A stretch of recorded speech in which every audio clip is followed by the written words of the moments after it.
You'll never make anything of yourself, Jeremy. You're just a loser who reads books. I'm going to own this town one day, and you'll still be counting pennies. That line. It wasn't said in a moment of anger. It was delivered with the casual, bored certainty of a king addressing a peasant. That was Kelvin Jennings, 15 years ago, leaning against my locker, holding my entire future in his arrogant, entitled hands. And he wasn't wrong, not entirely. Back then, I was a loser. I was 20 pounds too light, for years too socially awkward, and entirely invisible outside of the honors program. But Kelvin, he wasn't just a bully who took lunch money.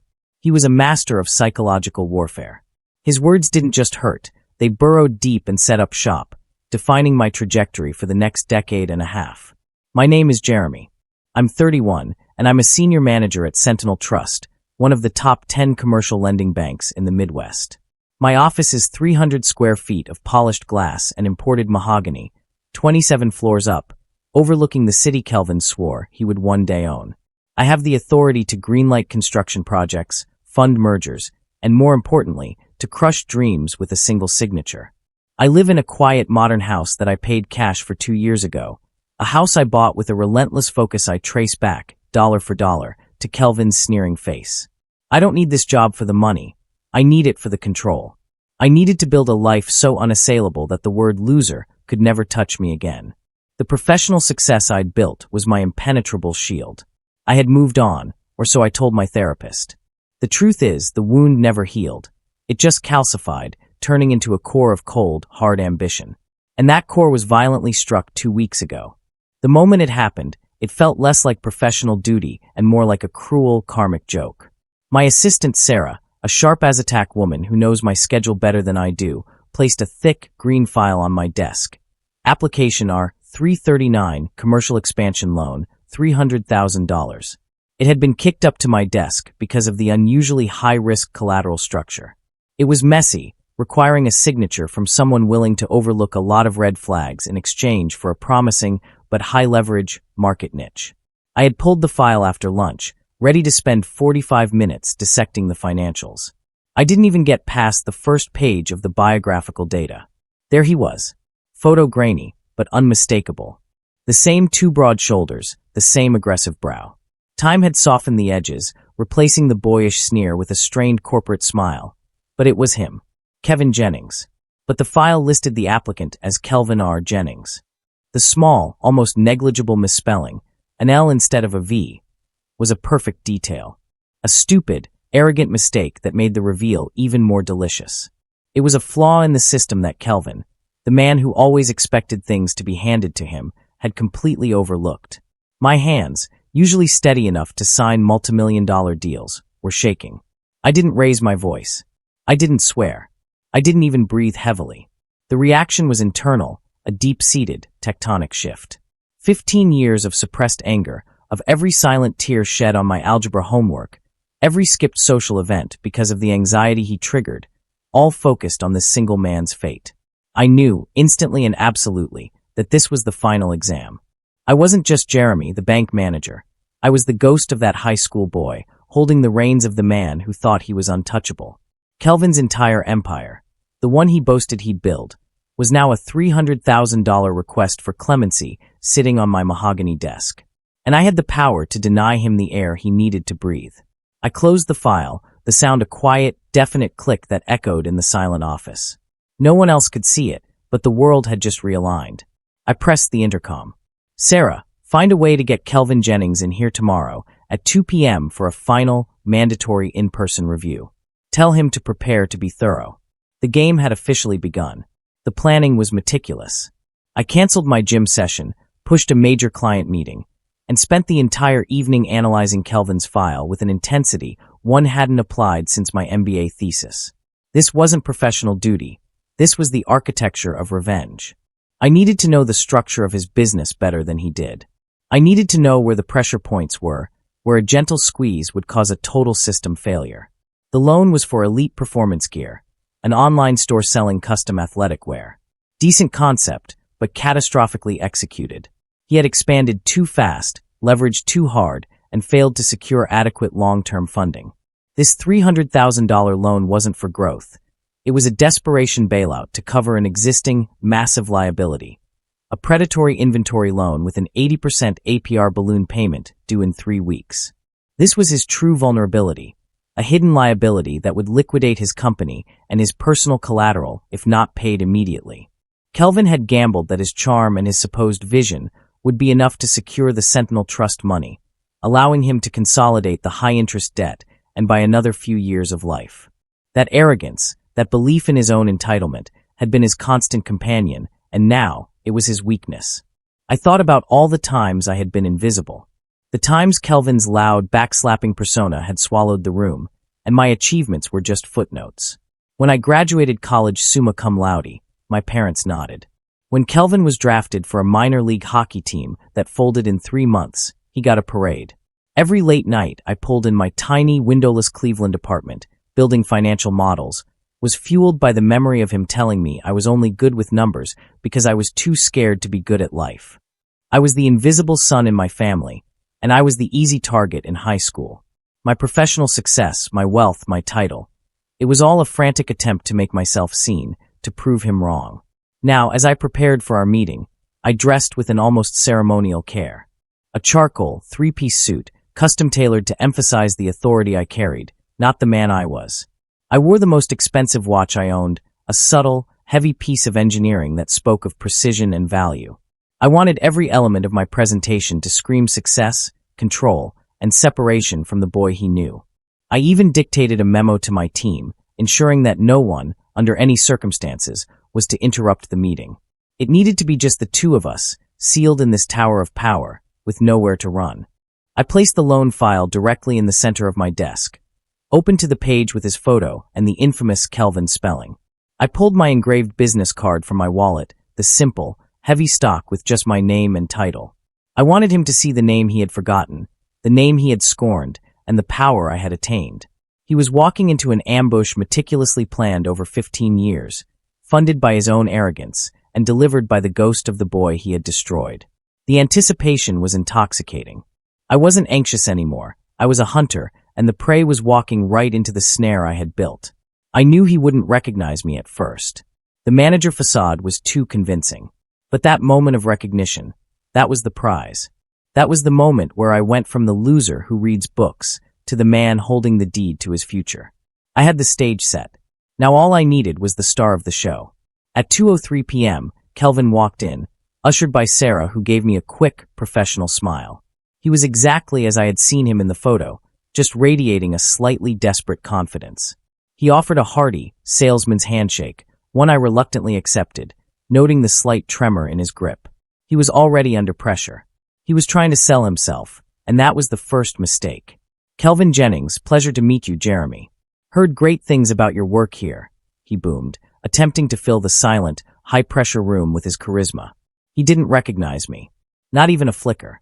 The suit, the authority, the 15 years of separation had done their work. To him, I was just Jeremy, a necessary bureaucrat. "Please have a seat, Kelvin," I said, my voice measured and low. I kept my expression flat, my eyes professional. The meeting began, a formal autopsy of his business. I started softly, letting him present his vision, his market penetration. He talked about his success, the high school swagger barely concealed beneath the corporate jargon. He talked about how his company was destined to own the sports apparel market. Every word was a mirror reflecting the arrogance of the bully. I then started to chip away. I hit the high-risk inventory loan immediately, forcing him to explain the crippling interest rate. I dismantled his asset evaluation. I exposed the unrealistic profit margins. I didn't raise my voice once. The cooler I got, the hotter he became. Sweat beaded on his forehead. He began to stutter, reaching for his water glass repeatedly. He tried to pivot, to charm, to intimidate, the classic Kelvin playbook. None of it worked. He was trapped in the cold logic of the spreadsheet. "Let's look at this long-term liability, Kelvin," I said, sliding the internal risk analysis across the desk. "The repayment structure here is, frankly, irresponsible. The collateral guarantee you're offering is insufficient to cover the balloon payment in 30 days, let alone our $300,000 principal." He tried to snatch the paper back, but I held the edge firm. "Explain to me, precisely, why the bank should invest in a venture that has essentially leveraged itself to the point of imminent collapse, banking solely on this cash infusion. He launched into a frantic, desperate speech about his personal drive, his long hours, his passion. "I'm not a quitter, Jeremy. I'm a fighter. I built this from nothing." His voice cracked. It was a beautiful thing to witness. I let him finish, the silence after his outburst thick and humiliating. Then I delivered the blow. I stood up slowly, deliberately, walking around the desk. I didn't stop at my chair. I walked right up to the front of the desk, towering over him, placing my hands flat on the polished wood. I kept my eyes locked on his. "Kelvin," I said, my voice a low, hard whisper, all professional veneer gone, replaced by the chilling echo of the past. "Let's be frank. Your projections are wishful thinking. Your capital structure is a disaster. You've dug yourself into a hole you can't climb out of, and the whole plan is reliant on a narrative of effortless success that simply doesn't exist."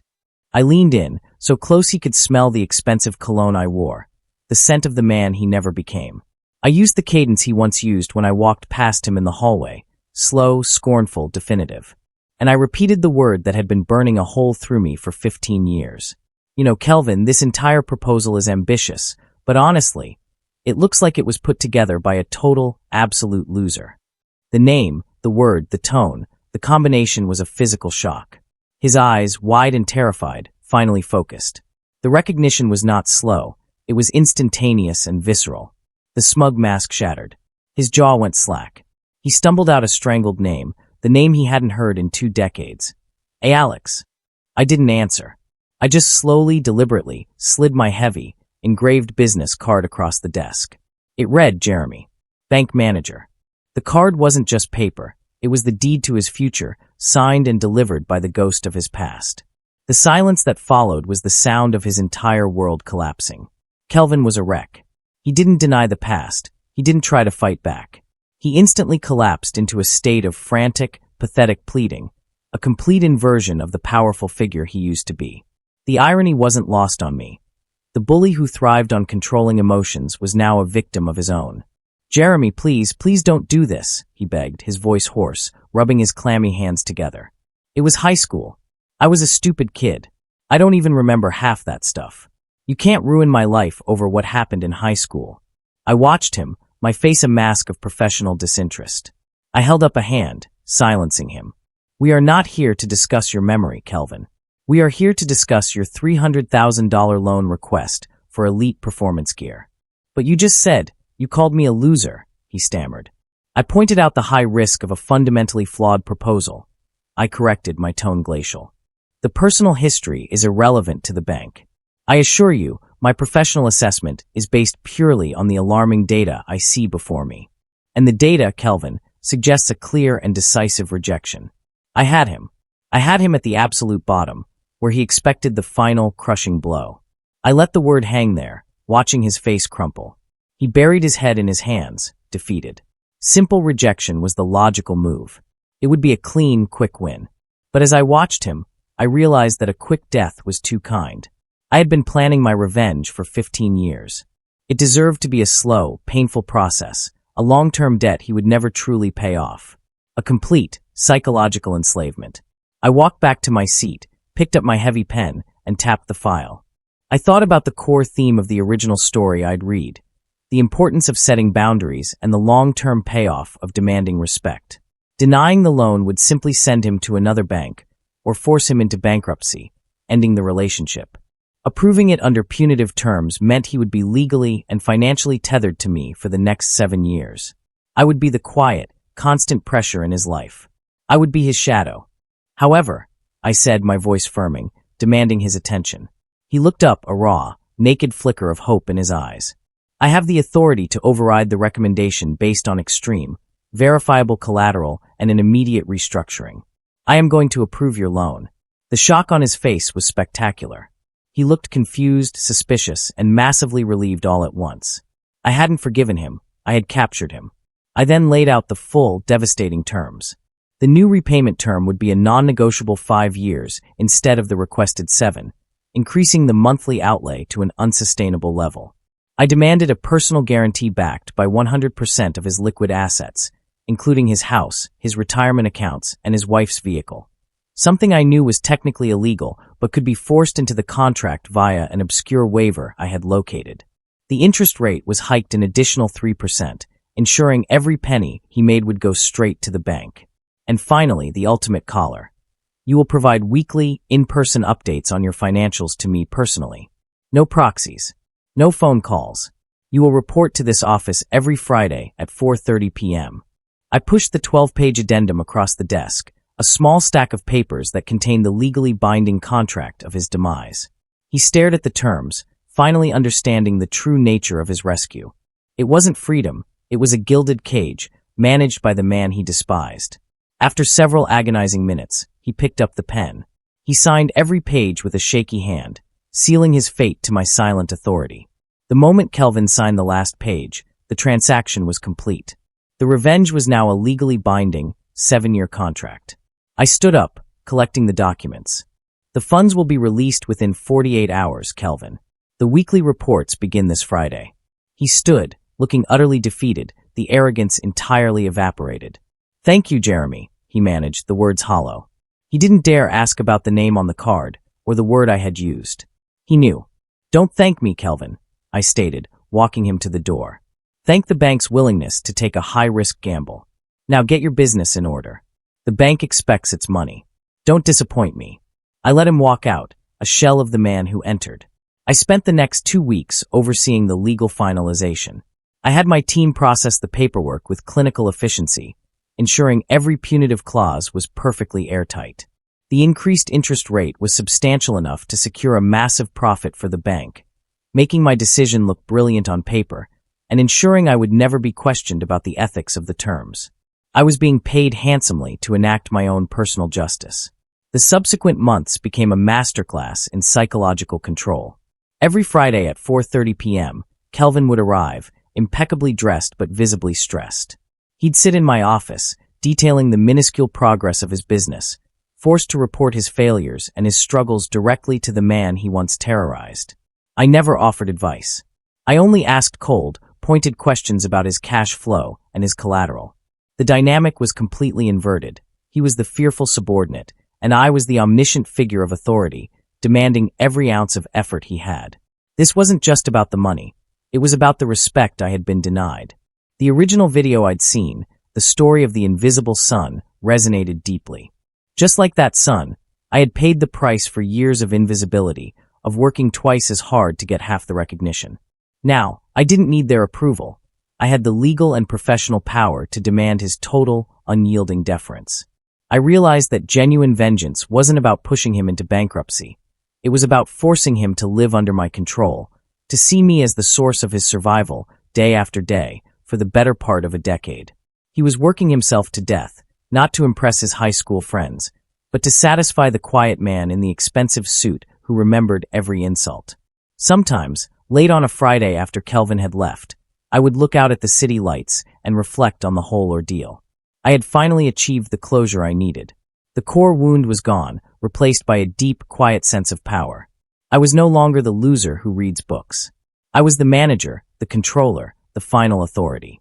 And Kelvin Jennings, who once thought he would own the world, was now legally bound to my terms, a living, breathing testament to the fact that success is not just the best revenge.